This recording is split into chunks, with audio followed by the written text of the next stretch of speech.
Hey everyone, it's Brendan the Paleo Dude here. I'm at Walmart in Langley. They have nothing new, though they do have a lot of sales going on Soundstrike figures that don't exist, which is kind of sad.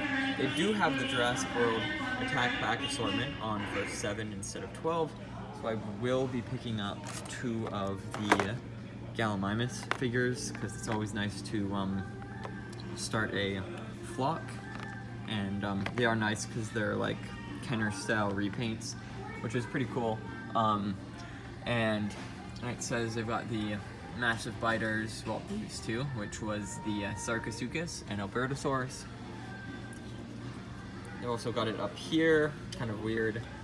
I think these were the blind bags. This is the battle damage Rex, and the captives, which have gone out completely. Kind of sad I didn't buy more, but they were pretty expensive. But yeah, never saw these. I've been coming here a lot, so I'm not sure if they just sold out immediately or what the heck they were. If they're just, you know, Grim, the Triceratops, and the Pteranodon, or if it actually was like, you know, the newer ones, the Cryolophosaurus and Spinoceratops, which would have been cool. So anyways, hope you guys like this update, and I'll see you all in the next one. Bye-bye.